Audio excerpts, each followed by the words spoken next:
Supporters of populist parties like the Five Star Movement. Another victory for populism in Europe. And yet the Austrian election seems to be a setback for populism.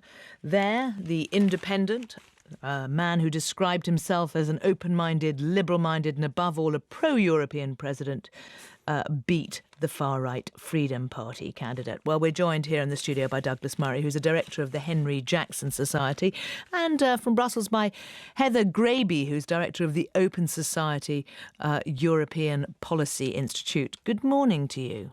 Good morning.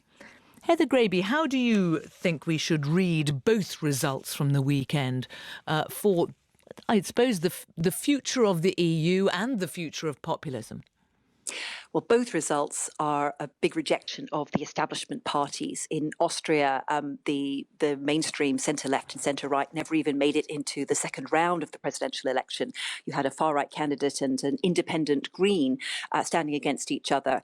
And of course, in Italy, Matteo Renzi, who came to power as one of the few centre-left politicians who could still command a good chunk of the vote, he's also been ousted through this referendum. So what we're seeing is a rejection of mainstream politics and a real need for mainstream parties to look at what's driving voters away from them.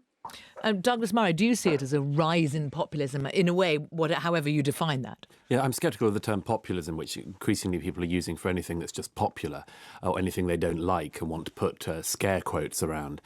Anti-establishment, I think, certainly. And that is the great mistake that Matteo Renzi made, which was to make a referendum that was on a very specific set of constitutional reform issues, onto effectively a referendum on him, the establishment, the established order, even the EU. And every time the public are getting a chance to kick against that established order, they are taking it. And I think, I have to say that instead of, denigrating this trend, one should try harder to understand it. There's a lot of poo-pooing of it, but the public may not be onto nothing.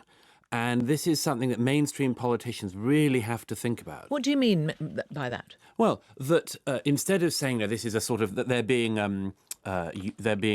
brains are being stolen by, crazy politicians and lying media and so on, we should consider that the public have a real concern. In Italy, for instance, with such high youth unemployment, the public have a real concern.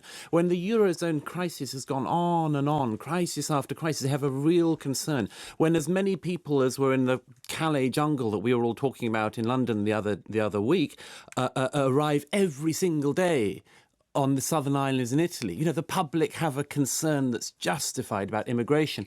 And again, we see this tendency from the political mainstream, instead of saying, OK, they are actually on something and we're going to do something in response, is either to sort of tweak around the edges of their rhetoric or to describe the people as being wrong, as populist, as people who've absorbed fake news and so on. This is a big mistake in the long term. And Heather Graby, the term populist, it does tend to be used as a criticism. It's used much too broadly, and people should really define it very carefully.